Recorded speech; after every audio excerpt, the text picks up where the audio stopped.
C'est un automate rempli de nourriture, mais à l'intérieur, ni soda, ni barre chocolatée.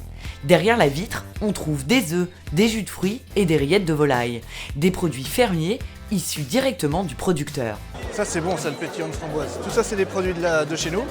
Ce qui est très pratique, c'est avoir la possibilité d'acheter 24 heures sur 24 et 7 jours sur 7 quand on a un besoin, peut-être plus en dépannage.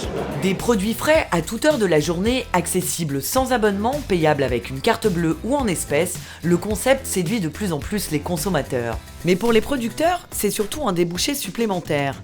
C'est le cas de Charles Baudard en Normandie. Cet agriculteur cultive sur 80 hectares du blé tendre et de l'orge. Il y a 5 ans, il s'est lancé dans l'élevage de volailles, qu'il vend directement sur sa ferme. Une boutique où l'on trouve ses volailles bien sûr, mais aussi les produits de son verger. Cette activité lui permet de diversifier ses revenus dans un contexte compliqué pour le monde agricole, très dépendant des conditions météo. Ça donne une stabilité plus forte à la ferme.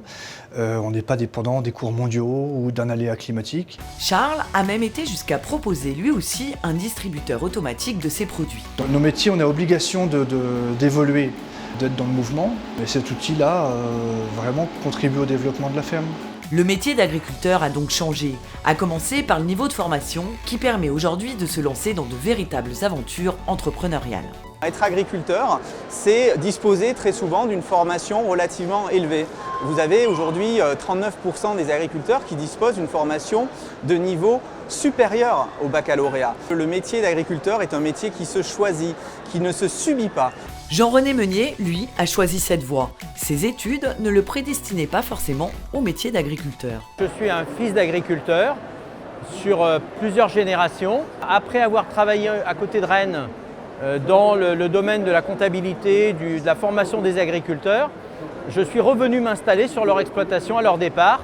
Je pense que quand on parle positivement du métier, on donne envie aussi aux générations futures de s'y intéresser. Autre particularité, il a choisi de vivre en ville, un mode de vie facilité par le digital. Je suis uniquement sur des productions végétales, ce qui facilite entre guillemets le fait de ne pas habiter sur place.